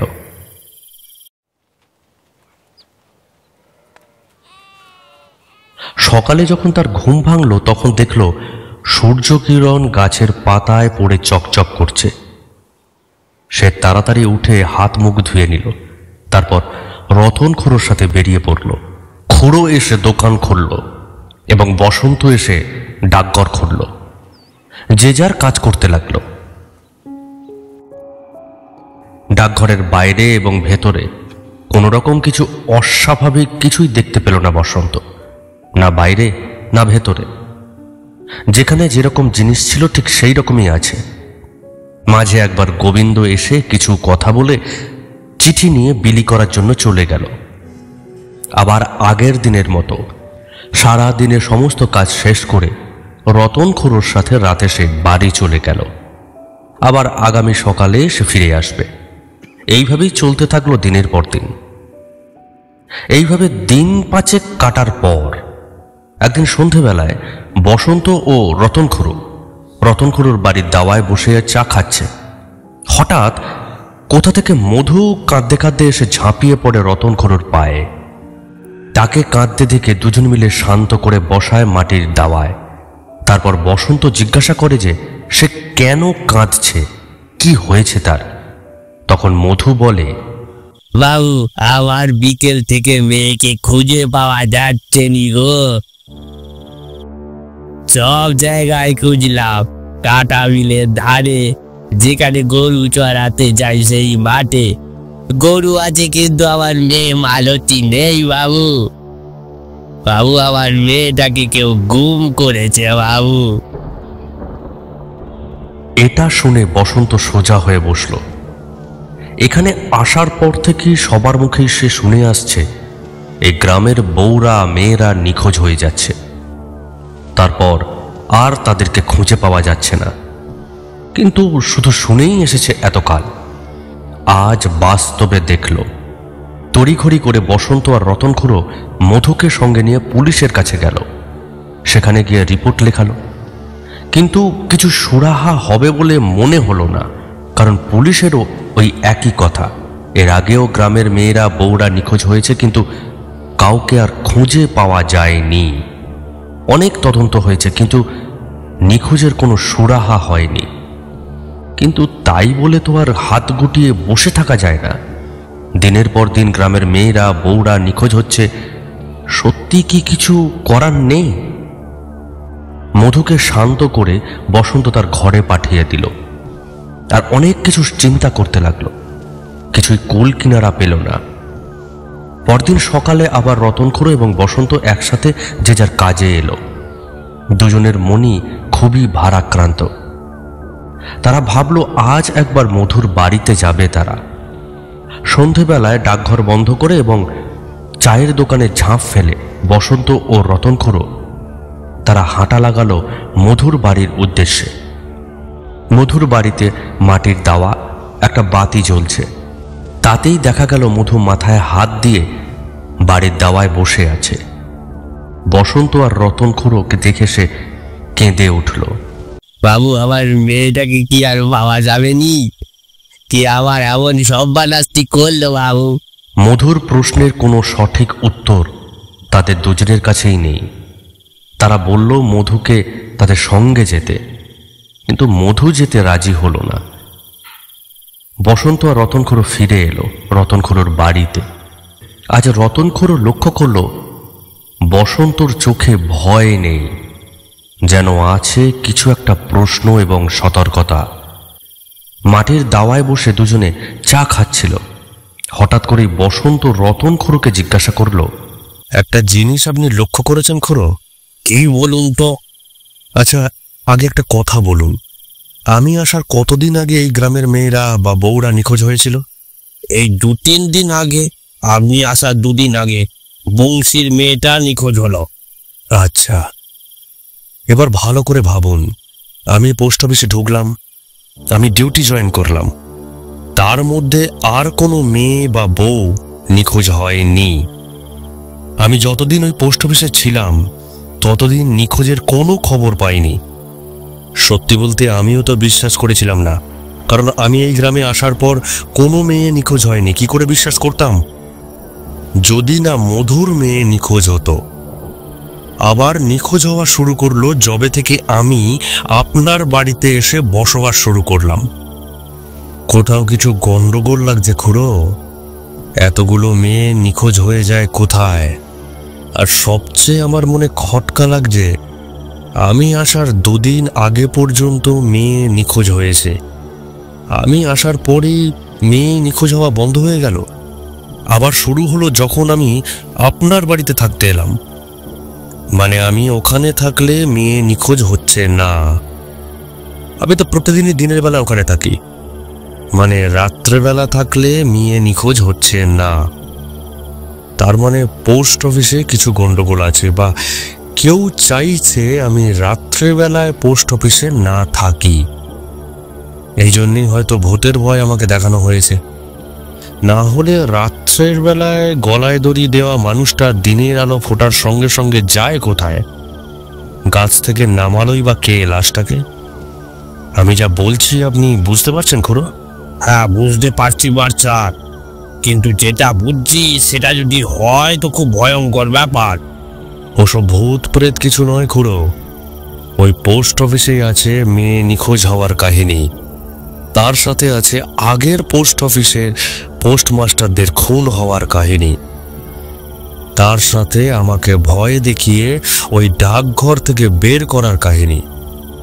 এই 3টে ঘটনার কোথাও না কোথাও তো যোগসূত্র আছে, যা শেষ হয়েছে ওই ডাকঘরে। কিন্তু কি আছে ওই ডাকঘরে? আচ্ছা, আপনি বলেছিলেন না ওই ডাকঘরটা আগের জমিদারের আমলের একটা কাজের জায়গা ছিল? হ্যাঁ, আগে ওখানে জমিদারের কিছু লোক কাজ করতো, তারপর বাড়ির ধ্বংসাবশেষ থাকে। তারপর সরকার থেকে যখন পোস্ট অফিস করতে আসে, তড়িঘড়ি কোনো জায়গা না পাওয়ায় ওই ঘরটাকেই তারা ওই ডাকঘর হিসেবে চিহ্নিত করে। ও আচ্ছা, তাহলে আমাকে দেখতে হবে ওই ডাকঘরের ভেতরে কি আছে। ঠিক আছে, আজকে তাড়াতাড়ি ঘুমিয়ে পড়ি। আগামীকাল সকাল থেকে অনেক কাজ আছে। এই রহস্যের কিনারা তো একটা হবেই। শুধু আপনারা আমার সঙ্গে থাকবেন। হ্যাঁ মাস্টার, আমরা গ্রামের সমস্ত মানুষ আপনার সঙ্গে থাকবো। চলুন খেয়ে দিয়ে শুয়ে পড়া যাক। এরপর তারা খাওয়া দাওয়া করে শুয়ে পড়ল, কিন্তু বসন্তর চোখে ঘুম নেই। সে যেন কোথাও একটা কিছু যোগসূত্র খুঁজে পেয়েছে, কিন্তু কিছুতেই দুয়ে দুয়ে 4 করতে পারছে না। এইভাবে চিন্তাগ্রস্তভাবে এক প্রকার অনিদ্রাতেই রাত কাটল। সকাল হতেই তারা দুজনে বেরিয়ে পড়ল। রতন খুড়ো এসে চায়ের দোকান খুলল, আর বসন্ত এসে ডাকঘর খুলল। তারপর গোবিন্দ এলো, চিঠি নিল এবং চলে গেল। বসন্ত এই ব্যাপারটা নিয়ে বড্ড অন্যমনস্ক হয়ে রইল। ডাকঘর তো স্বাভাবিক, এখানে আবার কি হতে পারে? তার ভাবনা হয়তো নিছক কল্পনা, গণ্ডগোলটা হয়তো অন্য জায়গায়, নাকি সত্যি সত্যি কোনো অপদেবতা এই গ্রামে বাসা বেঁধেছে। মোটামুটি বসন্ত এই গ্রামে মাসখানেক আছে। সকালের আলোয় গোটা গ্রামটা যেন একটু শান্তিতে ভরে গেছে। গ্রামের মাঠে ছাগল চড়ছে, নারীরা কলসি মাথায় জল আনছে। বসন্ত তখন ডাকঘরের ভেতরে একা। ডাকঘরটা জমিদারি আমলের, মেঝে সিমেন্টের হলেও পুরনো। ঘরটা চারিদিক দেখতে থাকে সে। একদিকে একটা আলমারি, দেয়ালের একদিকে একটা কুলুঙ্গি, আর মাঝখানে তার শোয়ার খাট, যদিও সেটা ভাঙা। আর জানালার ধারে তার চেয়ার টেবিল, যেখানে বসে সে কাজ করে। এইখানে সন্দেহ করার মতো তো কিছুই নেই। আসলে দিনের আলোয় সন্দেহের ভয় থাকে না, সবকিছুই স্বাভাবিক মনে হয়। ভাবতে ভাবতে সে মাথায় হাত দিয়ে বসে পড়ল। আজ খুব কম ডাক এসেছে। বসন্ত চিঠিপত্র গুছিয়ে নিয়ে খাটের ওপর গিয়ে বসল। আজ হঠাৎ তার চোখ পড়ল খাটের পায়াটার দিকে, যেন একটু বেঁকে গেছে। সে হাত দিয়ে সোজা করতে গেল। সোজা করতে গিয়ে খাটের পায়াটা ভেঙে গেল। যাও শোয়া যাচ্ছিল, এখন মেঝেতে শুতে হবে। কবেকার যে খাট ভগবানই জানে। খাটটা সে ধাক্কা দিয়ে ঘরের এক কোণ থেকে অন্য কোণে সরিয়ে দিল। ভাবলো পরে মিস্ত্রিকে ডেকে ঠিক করিয়ে নেবে। আর তখনই মেঝেতে তার চোখ পড়ল একটা আয়তকার কাঠের ঢাকনা। সিমেন্টের রঙের সঙ্গে মিশে যাওয়ায় এতদিন তার চোখে পড়েনি, তবে এবার স্পষ্ট বোঝা যাচ্ছে যেন একটা খোলা মুখকে কাঠের ঢাকনা দিয়ে চাপা রাখা হয়েছে। বসন্ত হাঁটু গেড়ে বসে কাঠের ওই ঢাকনাটা ঠেলে তুলল। এক ধাক্কায় সেটা খুলে ফেলল। তারপর নিচে দেখল কৃষ্ণ অন্ধকারে ঢেকে থাকা একটা সুড়ঙ্গ। ভেতর থেকে মাটির গন্ধ, কেমন একটা ঠান্ডা ঠান্ডা হাওয়া বেরোচ্ছে।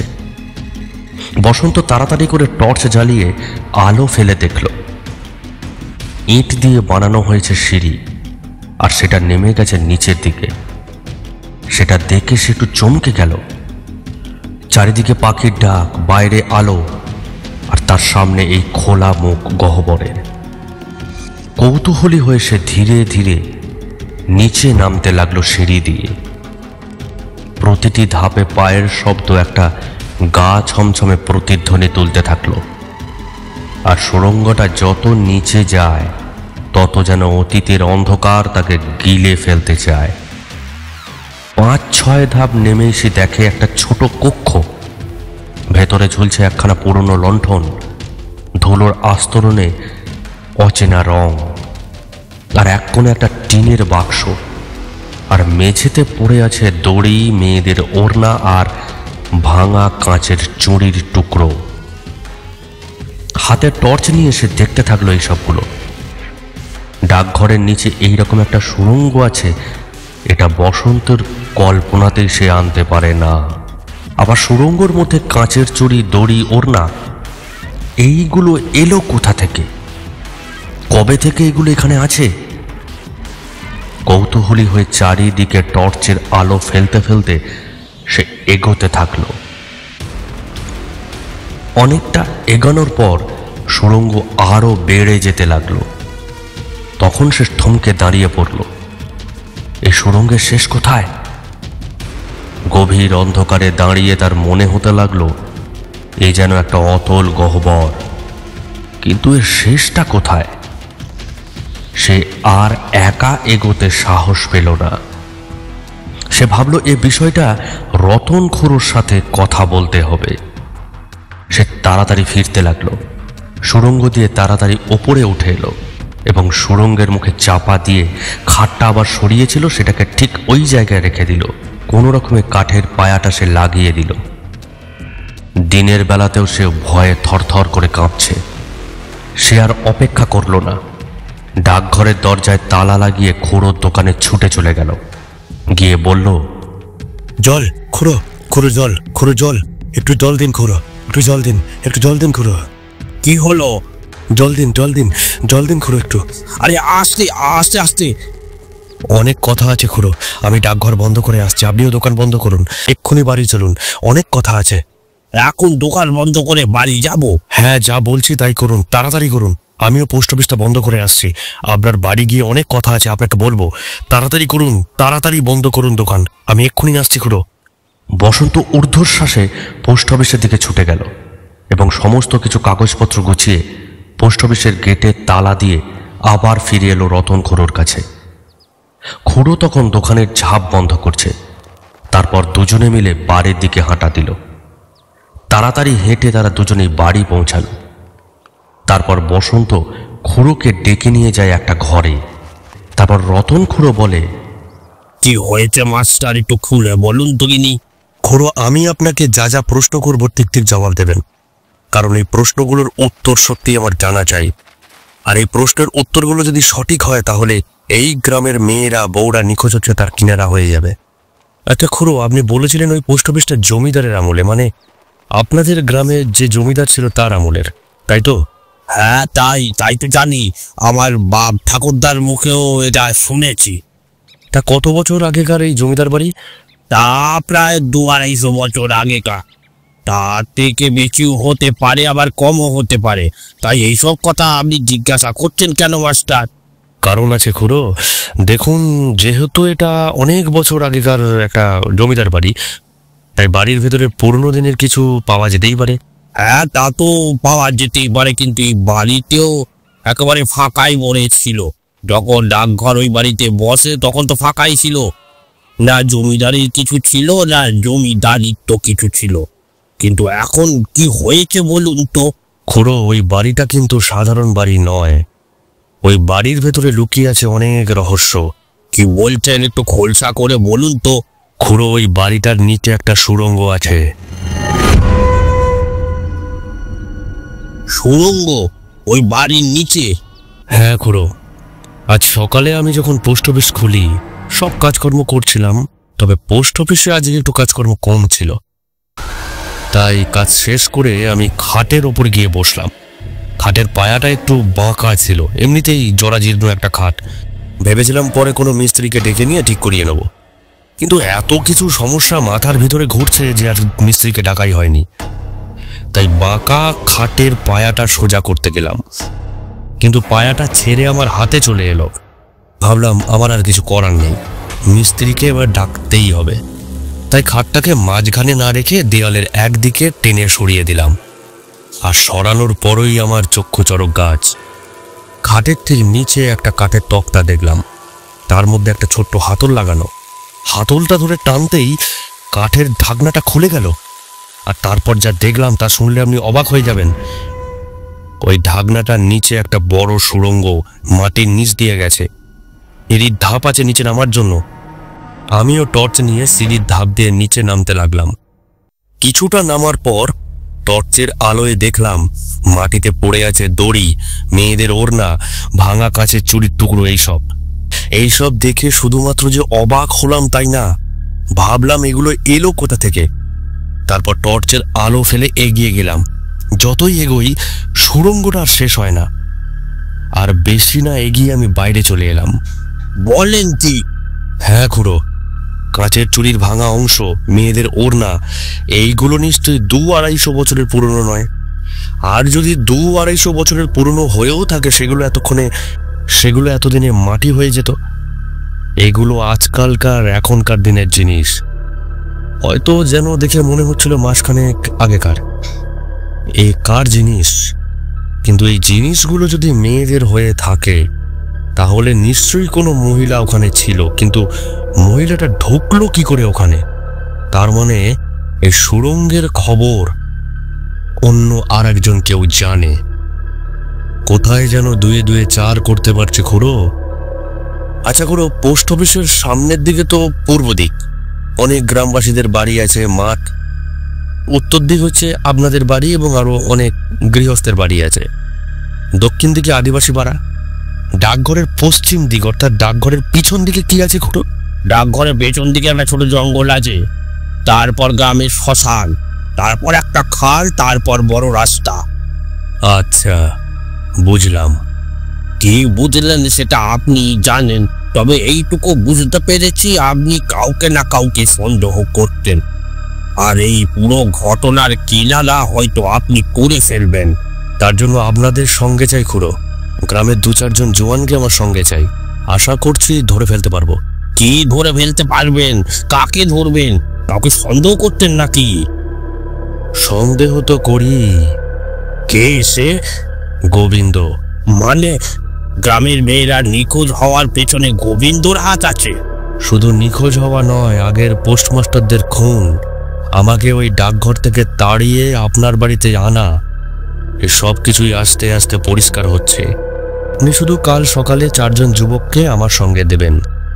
আর একটা কথা মনে রাখবেন, এই কথাটা গ্রামের আর কেউ যেন না জানতে পারে। আর ছেলেগুলোকে বলবেন টর্চ, একটা ধারালো অস্ত্র নিয়ে আসতে। রাত অনেক হলো, এবার শুয়ে পড়ুন, কাল সকালে কিন্তু অনেক কাজ আছে। তারপর তারা ঘুমিয়ে পড়ে। রতন খুড়ো ঘুমালেও বসন্তর চোখে ঘুম নেই। সে নানা রকম চিন্তা করতে থাকে। একটা সময় আস্তে আস্তে রাত কেটে গিয়ে সকাল হয়। তারা দুজনে বাড়ি থেকে বেরিয়ে পড়ে। খুড়ো এসে দোকান খোলে আর বসন্ত ডাকঘর খোলে। রতন খুড়ো 4টে আদিবাসী ছেলে জোগাড় করে বসন্তের কাছে নিয়ে আসে। মাস্টার, আপনি বলেছিলেন 4টে ছেলে দরকার, 4টে ছেলে আপনার সামনে হাজির। ধন্যবাদ খুড়ো। আপনি শুধু একটা কাজ করবেন, আজকে এই পোস্ট অফিসে যেন কেউ না আসে সেই দিকটা খালি খেয়াল রাখবেন। যদি কেউ আসে তাহলে বলবেন আজকে পোস্ট অফিস বন্ধ, আমি ভেতর থেকে তালা দিয়ে দিচ্ছি। ঠিক আছে মাস্টার, কিন্তু 4টে ছেলেকে নিয়ে আপনি কি করবেন? খুড়ো, এই সুড়ঙ্গটা যদি শুরু হয় তাহলে এর নিশ্চয়ই শেষ তো আছেই। এই সুড়ঙ্গের শেষ কোথায় আমি দেখতে চাই। আগে দেখে আসি, তারপর বাকিটা বলবো আপনাকে। আর আপনাকে যা বললাম সেটা মনে থাকে যেন। এরপর রতন খুড়ো চলে গেল। বসন্ত ভিতর থেকে তালা দিয়ে দিল আর খাটটাকে সরিয়ে কাঠের তক্তাটা তুলল। তারপর 5 জন মিলে ওই সুড়ঙ্গের ভেতরে নামল। সবার হাতেই একটা টর্চ আর একটা ধারালো অস্ত্র। বসন্ত সবার আগে, পিছনে 4টে ছেলে। কালকে দড়ি, ওড়না, চুড়ি সব দেখতে পেল। তারপর তারা এগোতে থাকলো। প্রতিটি ধাপে ধুলোমাখা বাতাসে ভেসে আসে পচা কাঠ আর পুরনো পচা গন্ধ। দেওয়ালের দুপাশে ধসে পড়া পুরনো প্রদীপের দানি, যেগুলোতে এখনো মাঝে মাঝে শুকনো তেল আর গলিত সলতে দেখা যাচ্ছে। অন্ধকার সরু আর বদ্ধ রাস্তার মধ্যে দিয়ে মাথা নিচু করে হাঁটতে হয়। দেওয়ালে হাত দিলে শীতলতাও যেন কেঁপে ওঠে, যেন বহু দিনের অচেনা ঠান্ডা, মৃত মানুষের নিঃশ্বাসের মতো ঠান্ডা। সুড়ঙ্গর ভেতরে মাঝে মাঝে দেখা যায় ধসে পড়া ইট, পচে যাওয়া কাঠের তক্তা আর সিলিং থেকে ঝুলে থাকা জালের মতো শিকল। কোথাও কোথাও দেয়ালের গায়ে অদ্ভুত চিহ্ন, তান্ত্রিক মন্ত্রের মতো আঁকা, শুকিয়ে যাওয়া রক্তের রঙে আঁকা বলে মনে হয়। যেন গোটা ডাকঘরের নিচে ছড়িয়ে আছে এক গোপন জাল।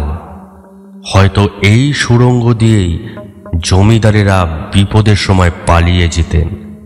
আর মাঝে মাঝে একাকী রাতে সেই পথেই কারা যেন এখনো হেঁটে বেড়ায়। হাওয়ার প্রবাহ নেই, বাতাস নিঃশেষিত। নিঃশ্বাস নিলে মনে হয় সব গন্ধের মতো কিছু বুকের ভেতর জমে উঠেছে। দূর থেকে কখনো ভেসে আসছে শিকলের টান, কাঁচের ভাঙা আওয়াজ, কিংবা নিঃশব্দে হয়তো কেউ হাসছে কিংবা কাঁদছে, বোঝা যায় না।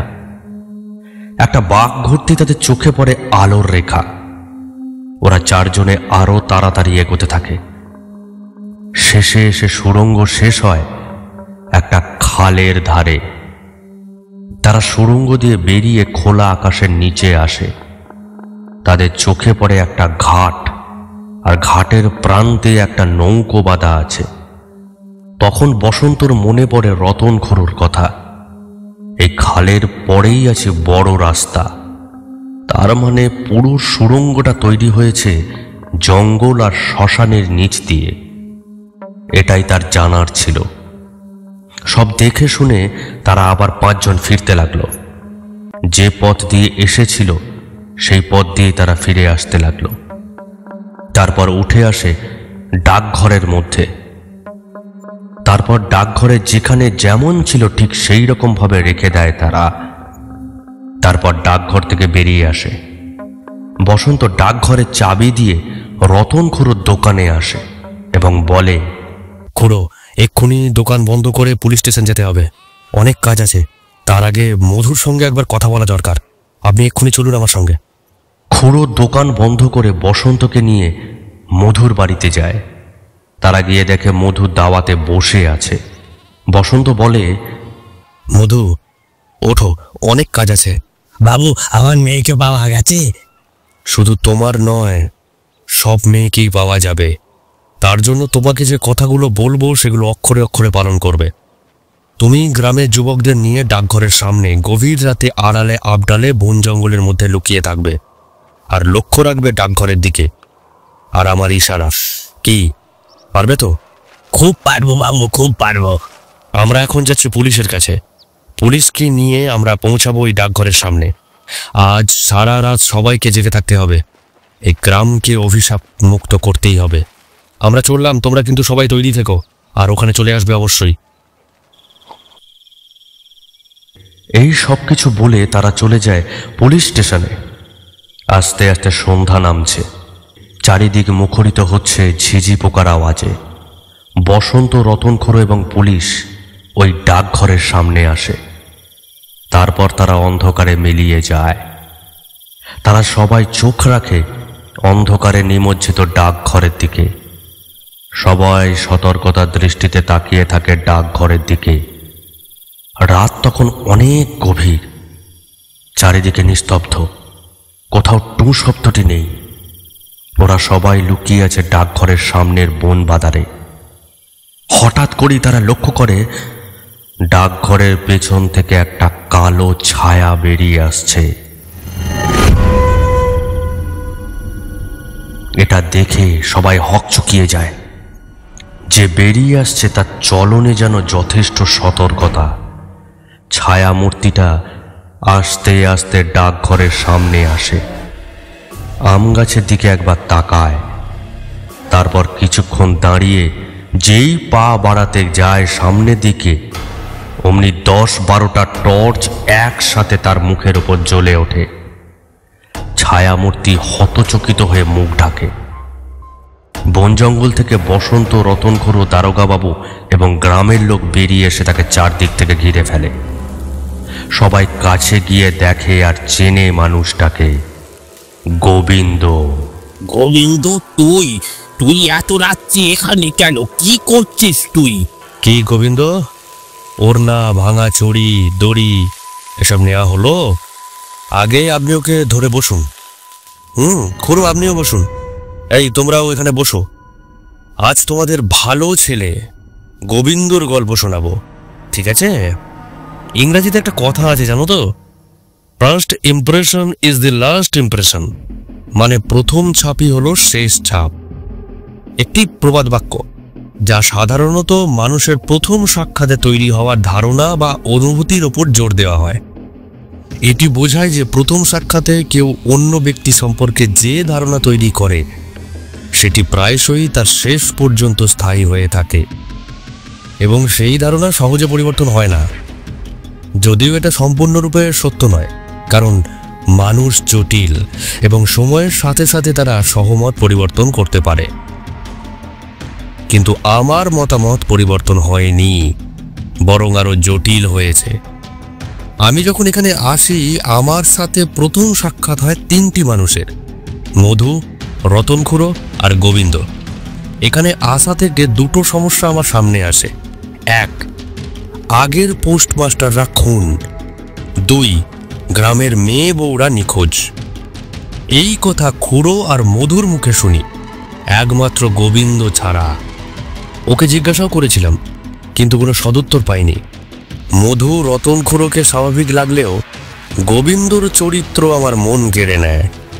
এখানে আসার পর যখন গোবিন্দকে দেখি, তার হাসি, কথাবার্তার ধরন আর চোখের চাহনিতে এমন কিছু একটা ছিল যা আমায় ওর বিরুদ্ধে ভাবাতে বাধ্য করেছিল। ও প্রতিদিনই আসতো সকালে, আর এসে একটা কথাই বলতো বারবার, রাত আমার কেমন কাটলো, আর আমি যেন এই ডাকঘরে না থাকি। কিন্তু প্রথম 2-1 বার ভেবেছি ও হয়তো আমার ভালো চায়, আমার কোনো ক্ষতি চায় না, সেই জন্য আমাকে এখানে থাকতে বারণ করছে। কিন্তু লেবু বেশি কচলালে তেতো হয়ে যায়, ও প্রতিদিনই বলতো। তখন আমার মনে একটা প্রশ্ন জাগলো, কেন এখান থেকে অন্য কোথাও চলে যাওয়ার জন্য বারবার বলে? আর যখন বলে ওর চোখে মুখে একটা রাগ ফুটে উঠতো, কিন্তু ঠোঁটে একটা হাসি থাকতো, যা শয়তানের হাসি। আর একটা জিনিস লক্ষ্য করেছিলাম, ওর গলায় একটা বড় লকেট আছে, একটা মুখোশের লকেট, কালো সুতো দিয়ে বাঁধা। ও যখন নিচু হয়ে ডাকঘরে এসে চিঠিগুলো তুলছিল, তখন ওটা ভেতর থেকে বেরিয়ে গলায় ওর ঝুলছিল। আমি দেখেছিলাম, কিন্তু কিছুই মনে হয়নি। আমি রতন খুড়োকে জিজ্ঞাসা করি গোবিন্দর ব্যাপারে। খুড়ো তখন বলে ও আদিবাসীদের ছেলে, ছেলে খুব ভালো। ভাবলাম ভালো হলেই ভালো। তারপর একদিন রতন খুড়োর অনুরোধে আদিবাসীদের পুজো দেখতে গিয়েছিলাম। গিয়ে দেখলাম সবাই যে যার মতো আনন্দ করছে, মেয়েরা নাচছে, পুরুষরা বাদ্য বাজাচ্ছে। তবে একটা জিনিস লক্ষ্য করলাম, সবাই একটা মুখোশ পরে আছে, যেটা অবিকল ওই গোবিন্দর গলায় ঝোলানো লকেটের মতো। রতন খুড়োকে জিজ্ঞাসা করাতে উনি বলেন এই দেবীকে ওরা খুব ভরসা ও বিশ্বাস করে, তাই প্রতীক রূপে এই মুখোশ পরে বা ছোট আকারে নিজেদের সাথে রাখে। কেউ কেউ তাবিজ বা লকেট রূপে নিজের গলাতেও ঝুলিয়ে রাখে। তখনও কিছু মনে হয়নি। মনে হলো সেই রাতের পর। রতন খুড়ো জানেন সেই রাতের কথা। সেই রাতে আদিবাসীদের পুজো দেখে আসার পর আমি ডাকঘরে ফিরে এলাম, আর খুড়ো নিজের বাড়ি চলে গেল। তারপর আমি শুয়ে পড়লাম। অনেক রাত্রে একটা ক্যাচ ক্যাচ শব্দ শুনে উঠলাম। কোনো ভারী বস্তুকে যেন দড়ি দিয়ে বেঁধে টাঙিয়ে সেটাকে দুলিয়ে দেয়া হয়েছে, সেই রকম একটা ক্যাচ ক্যাচ শব্দ। জানলা দিয়ে টর্চ মেরে দেখলাম। যা দেখলাম তাতে আমার শরীর হিম হয়ে গেল। দেখলাম এই আম গাছটার ডাল থেকে একটা মরা গলায় দড়ি দিয়ে ঝুলছে, আর ঠোঁট দিয়ে ফোঁটা ফোঁটা রক্ত পড়ছে। আমি কাঁপতে কাঁপতে বিছানায় ফিরে এলাম। সকাল হওয়ার পর খুড়োর চায়ের দোকানে গিয়ে সবকিছু বললাম। তারপর তার বাড়িতে থাকার কথা আমাকে তিনি বললেন। চায়ের দোকান থেকে ডাকঘরে ফিরে আসার সময় আম গাছের তলায় দেখি ফোঁটা ফোঁটা রক্তের দাগ। তখন আমার মনে হলো রাত্রে যেটা দেখেছি সেটা স্বপ্ন নয়, সত্যি। আম গাছের চারপাশটা দেখতে লাগলাম, যদিও সেরকম কিছু লক্ষ্য পড়েনি, তবে দেখতে পেলাম একটা জিনিস। আর সেটা দেখার পর আমার পায়ের নিচ থেকে মাটি সরে গেল। যে গলার লকেটটা গোবিন্দর গলায় ঝুলতে দেখেছিলাম সেটা পড়েছিল ওই জঙ্গলের মধ্যে। এটা নিয়ে খুড়োকে আমি কিছু বলিনি। খুড়োর কাছ থেকে জানতে চেষ্টা করলাম যে গোবিন্দ কেমন ছেলে। খুড়োর কাছ থেকে একটা কথা জানতে পেরেছিলাম, গোবিন্দ নাকি হরবোলা, অর্থাৎ যে কোনো পশু বা মানুষের গলাও খুব সহজেই করতে পারে, এবং এটাই ছিল ওর জীবিকা যখন ও কাজ পায়নি। প্রথম থেকে যে সন্দেহটা গোবিন্দের ওপর হচ্ছিল, লকেট পাওয়ার পর গোবিন্দের ওপর সেই সন্দেহটা আমার আরো গাঢ় হলো। ইতিমধ্যে মধুর মেয়ে নিখোঁজ হয়ে গেল। পুলিশের কাছে গেলাম, ডায়েরি লেখালাম। তারপর একটা কথা নিজেও ভাবলাম, রতন খুড়োর সঙ্গে আলোচনা করলাম সেই কথাটা নিয়ে। আমি এই ডাকঘরে যেদিন থেকে এসেছি সেদিন থেকে কোনো নিখোঁজ হয়নি, কিন্তু এই ডাকঘর থেকে যখনই আমি রাত্রে থাকা বন্ধ করলাম তারপর থেকে নিখোঁজ হওয়া শুরু হলো। তার মানে আমি ডাকঘরে রাত্রে থাকলে কারোর কিছু অসুবিধা হচ্ছিল। আর ভাবলাম ডাকঘরে থাকা বা না থাকা নিয়ে নিখোঁজের সম্পর্ক কি? তাহলে কি ডাকঘরে লুকিয়ে আছে সমস্ত কাহিনীর বীজ? অনেক কিছু চিন্তাভাবনা মাথার মধ্যে ঘুরছিল। রাত শেষ হলো, আবার ডাকঘরে এলাম। গতকাল কাজ কম থাকাতে শরীরটাও খুব ভালো ছিল না, তাই বিছানায় গিয়ে বসলাম। খাটের সমস্যা থাকার জন্য খাটের পায়াটা ঠিক করতে গেলাম, আর তখনই খাটটা গেল ভেঙে। আর বিস্ফারিত চোখে দেখলাম খাটটার ঠিক নিচে রয়েছে একটা তক্তা। কৌতূহলে বশবর্তী হয়ে তক্তাটা তুললাম। তারপর দেখলাম ওইখান দিয়ে একটা সুড়ঙ্গের সৃষ্টি হয়েছে। নিচে নেমে দেখলাম কিছু দড়ি, ওড়না আর ভাঙা কাঁচের টুকরি এসব পড়ে আছে। এইসব দেখে বেশ অবাকই হলাম। সুড়ঙ্গের মধ্যে এসব কি? আর সুড়ঙ্গ থেকে বেরিয়ে এলাম তারপর, এবং রতন খুড়োকে এসে সবকিছু বললাম। ততক্ষণে আমি এবং রতন খুড়ো দুজনেই বুঝতে পেরে গেছি এটা কোনো ভূতের কাহিনী নয়, এটা হচ্ছে নারী পাচারের কাহিনী। এবং নারী পাচার কে করছে তাকে সন্দেহের তালিকায় আমি কিন্তু রেখেছি। সে হলো গোবিন্দ। কিন্তু বললেই তো শুধু আর হলো না, তার বিরুদ্ধে প্রমাণ চাই। আমি খুব ভালো করে জানতাম আড়ালে আবডালে গোবিন্দ আমার ওপর নজর রাখছে। আমার ঘরের চারপাশ দিয়ে কারো হেঁটে যাওয়া, ঘরের জানালার পাশ দিয়ে উঁকি মেরে তাকানো, এসবই আমার মাঝে মধ্যে চোখে পড়েছে। তবে একটা কথা খুব ভালো করে জানতাম, প্রমাণ লোপাটের জন্য গোবিন্দ অবশ্যই সুড়ঙ্গের ভেতরে ঢুকবে এবং ওই ওড়না, দড়ি, কাঁচের টুকরো এগুলো সরাবে। রতন খুড়োর কাছ থেকে জানতে পারি ডাকঘরের পেছনে আছে একটা ছোট্ট জঙ্গল, তারপর শ্মশান, তারপর হচ্ছে খাল, এবং তারপর হচ্ছে বড় রাস্তা। আমি 4টে আদিবাসী ছেলেকে নিয়ে সুড়ঙ্গতে গিয়ে নামলাম এবং দেখলাম সুড়ঙ্গটা শেষ হয় কোথায়। দেখলাম সুড়ঙ্গটা শেষ হয় খালের ধারে। তার মানে কোনো মেয়েকে বা বউকে সুড়ঙ্গের মধ্যে দিয়ে নিয়ে গিয়ে খালের ধারে নিয়ে যাওয়া হয়। ওই খালের ধারে একটা নৌকা বাঁধা থাকে, ওই নৌকায় চাপিয়ে তাকে নিয়ে খালটা পারাপার করা হয়। তারপরেই বড় রাস্তা। হয়তো কোনো গাড়ি দাঁড়িয়ে থাকে যাতে মেয়েগুলোকে নিয়ে পাচার করানো যায়। তাই মধুকে বলেছিলাম গ্রামের সবাইকে ডেকে আড়ালে লুকিয়ে থাকতে, আর আমি, রতন খুড়ো আর দারোগা এই জঙ্গলের ভেতরে ঢুকে বসে থাকি মাছ ধরার আশায়। আজ মাছ আপনাদের সামনে। এতদিন ধরে আপনাদের গ্রাম থেকে যে সমস্ত মেয়েরা বা বউরা অদৃশ্য হয়েছে, নিখোঁজ হয়েছে, সেটা করেছে গোবিন্দ। আর আমি যদি খুব ভুল না হয়ে থাকি তাহলে গোবিন্দই আগের পোস্টমাস্টারদের রাতে খুন করেছে এবং তারপর পানাপুকুরে ভাসিয়ে দিয়েছে। তবে একটা প্রশ্ন রয়েই যায়, ডাকঘরটা তো বাইরে থেকে তালা বন্ধ, তাহলে গোবিন্দ ভেতরে ঢুকতো কিভাবে? আর তার মাথার মধ্যে এই নারী পাচার, খুন করা, এই সমস্ত জঘন্য কাজের সঙ্গে জড়িয়ে যাওয়া এর কারণ কি? যে ছেলেটা গ্রামের সবার কাছে খুব ভালো ছেলে, সে হঠাৎ করে এইরকম ভিন্ন কাজের সঙ্গে জড়িয়ে গেল কেন? এর উত্তর আমি জানি না। এই সমস্ত উত্তর স্বয়ং গোবিন্দ নিজেই দেবে। কেন নারী পাচারের সঙ্গে যুক্ত হলো, কেন পোস্টমাস্টারদের খুন করেছিল, কিভাবে সুড়ঙ্গের ভেতরে সে যাতায়াত করত। বলো গোবিন্দ, তুমি যে অন্যায় করেছো সেই অন্যায়ের কোনো ক্ষমা নেই। শুধুমাত্র নিজের মুখে দোষটা স্বীকার করো, কিছুটা পাপের ভাগ কমাও। বলো, অনেক প্রশ্ন জমে আছে সবার মনেতে, সেই প্রশ্নের উত্তরগুলো দাও গোবিন্দ।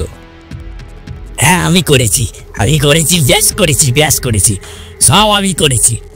তোদের কারো আমার চোখে চোখ রাখা সাহস নেই, কিন্তু আমি আজ বলবো, কারণ তোরা যা দেখেছিস তা কেবল উপরের রূপ, ভেতরে গলতে থাকা পচা ঘা তোরা জানিস না। আমি ছোটবেলা থেকেই অবাঞ্ছিত ছিলাম, একটা কালো কুৎসিত মুখ নিয়ে জন্মগ্রহণ করেছিলাম। জন্মেই মা মুখ ঘুরিয়ে নিয়েছিল আর বাবা মুখ বেঁকিয়ে বলেছিল, ওরে এই জন্ম নিয়ে কি হবে। আমি স্কুলে গেছি, কিন্তু বন্ধু কেউ ছিল না। শিক্ষকরাও আমাকে কোনো পড়াশোনা বোঝাতে চাইতো না, কেউ আদর করতো না, শুধু বলতো ও নিচু জাতের গোবিন্দ। হ্যাঁ, আমি নিচু জাত, ছোট জাত গোবিন্দ, যার ঘরে খাবার জুটতো না, পাড়ায় ঢুকলে পাড়া নাকি নষ্ট হয়ে যেত, পুকুরের জলে হাত দিলে নাকি জল নষ্ট হয়ে যেত। এই অভিযোগ বারবার পেয়েছি, তাতে পেটানিও খেয়েছি, হাসি খোরাক হয়েছি। বড় হতে হতে যখন শরীরটা একটু পুরুষালী হয়ে উঠলো, তখন বুঝলাম আমার চেহারাটা মেয়েদের কাছে ঘেন্নার। আর আমি তো প্রেম চেয়েছিলাম, কেউ বলুক গোবিন্দ তোমাকে আমি ভালোবাসি। কিন্তু কেউ দেয়নি সেই ভালোবাসা আমায়, কেউ না। তোমাদের মতো ছেলেরা যখন মেলায় গিয়ে মেয়েদের সঙ্গে হাত ধরে বসতো, একা থাকতাম আমি গাছের তলায় বসে। কোনো মেয়ের চোখে পড়লে সে ঘৃণা, ভয়, একটা বিতৃষ্ণা দেখতাম আমাকে নিয়ে, যেন আমি একটা রাক্ষস। এক সময় আমি নিজেকে গুটিয়ে নিলাম। মনের ভিতরে জেগে উঠছিল হিংসা আর একটা দাবানল। তখন শরীর কাঁদে, মন সঙ্গ চায়। সেই শূন্যতা মেটাতে আমি মদের ভাটিতে গেছি। প্রথমে একটু একটু করে, তারপর দিন দিন ডুবতে থাকলাম সেই নেশার মধ্যে। তারপর গেছি বেশ্যাপল্লীতে, খদ্দের হয়ে গেছি। টাকা দিয়ে শরীর কিনে সুখ খুঁজেছি। সেখানেই একদিন সন্ধেবেলায় একটা লোকের সঙ্গে আমার আলাপ হয়। চোখে রঙিন চশমা, মুখে চওড়া হাসি। সে আমাকে বলেছিল, তোর মতোই লোকের দরকার। যদি তরুণী মেয়ে এনে দিতে পারিস, তাহলে বড় লোকের খদ্দের আছে, তোকে টাকা দেব। আমি হেসে ফেলেছিলাম, আমার মতো কুৎসিত লোক কি করে এনে দেবে? সে তখন আমাকে বলেছিল আমি নাকি পিয়ন, আমাকে কেউ সন্দেহ করবে না। তখন আমার মাথায় বাজ ভেঙে পড়ে। আর একটা ব্যাপার আমি বুঝতে পারি, আমার সম্বন্ধে সে সব কিছু জানে। এই সমাজ তো আমাকে কিছু দেয়নি, আমি কুৎসিত হই, তাহলে তাদের চোখে সুন্দরীকে আমি ছেড়ে দেব কেন? সেই শুরু। আমি পোস্টমাস্টারের কাজ নিই, কিন্তু বসন্তবাবু ছিলেন সরল মানুষ। ওনার খেয়াল ছিল না আমার গতিবিধির ওপরে। আমি চিঠি বিলি করতে যেতাম, কিন্তু সত্যি বলছি, চিঠি বিলি করা ছুতো একটা ছিল। আসলে আমি খুঁজতাম শিকার। কোন মেয়ে নতুন বিয়ে করে এসেছে, কার স্বামী শহরে থাকে, কোন মেয়ে বাড়ির জানলা খুলে রাখে, এইসব দেখতাম চিঠি বিলি করতে করতে।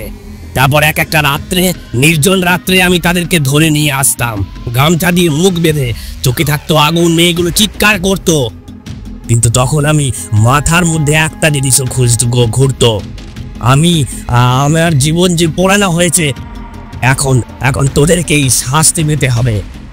আমি তাদের হাত পা বেঁধে গলায় কাপড় গুঁজে দিতাম, তারপর সোজা নিয়ে আসতাম এই সুড়ঙ্গের মধ্যে। সেই পথ দিয়ে নিয়ে যেতাম মেয়েগুলোকে, দু একদিন রাখতাম, তারপর সেই লোকগুলো এসে নিয়ে যেত। কোথায় নিয়ে যেত আমি জানি না, আর জানার চেষ্টাও করিনি। আগের পোস্টমাস্টার হরিদাস বাবু একবার দেখে ফেলেছিলেন। উনি আমাকে সন্দেহ করেছিলেন। একদিন আমার পিছনে পিছনে লুকিয়ে সুড়ঙ্গের পথে যায়, আমি বুঝে যাই। তখন রাতের অন্ধকারে আমি তাকে গলা টিপে ধরি, খুন করি এবং পানা পুকুরে ভাসিয়ে দিই। এইভাবে যতগুলো পোস্টমাস্টার আমার পিছনে লেগেছে, আমি সব কটাকে মেরে ওই পানা পুকুরে ভাসিয়ে দিয়েছি। তারপর বসন্তবাবু আসলেন, ওনাকে সরানোর বিশেষ দরকার হয়ে পড়েছিল। তাই রাত্রে ভয় দেখাতাম। আম গাছ থেকে মাটির তৈরি একটা পুতুল এনে ঝুলিয়ে দিয়েছিলাম। ভেবেছিলাম এতে যদি কাজ না হয়, তাহলে বসন্তবাবুকে মেরে ফেলবো। কিন্তু উনি রতন খুড়োর বাড়িতে গিয়ে থাকতে লাগলেন। তাতে আমার সুবিধাই হলো, রাত্রে আমি আমার কাজ চালিয়ে যেতে পারবো। তবে আমি বুঝতে পেরেছিলাম বসন্তবাবু আমাকে সন্দেহ করেন। তাই সুড়ঙ্গ থেকে প্রমাণ লোপাটের জন্য ওই সুড়ঙ্গতে আমাকে ঢুকতে হবে। ওই সুড়ঙ্গে ঢোকার একটা রাস্তা আছে, আর সেটা ডাকঘরের পেছনে। টিউবওয়েলের জল যেখানে জমা হয়, সেটা কেউ জানে না। তাই ডাকঘর বন্ধ থাকলেও আমার কোনো অসুবিধা হতো না। তোমরা ভাবছো আমি পিশাচ, তাই না? আমি তো তোমাদের মতো মানুষ হতে চেয়েছিলাম, কিন্তু তোমরা আমার বানিয়েছো এইরকম দারুণ। আজ আমি ধরা পড়েছি, ভালোই হয়েছে। অন্তত মরে গিয়ে তোমাদের ভয় হতে পারবো। দারোগা বাবু, সব শুনলেন। এবার একে নিয়ে যান, কঠিন থেকে কঠিনতম শাস্তি দেবার ব্যবস্থা করুন, আর হারানো মেয়ে বউদের ফিরিয়ে আনার ব্যবস্থা করুন। এরপর পুলিশ তাড়াতাড়ি কাজ শুরু করে দেয় এবং নিখোঁজ হওয়া মহিলাদের ফিরিয়ে আনতে সক্ষম হয়।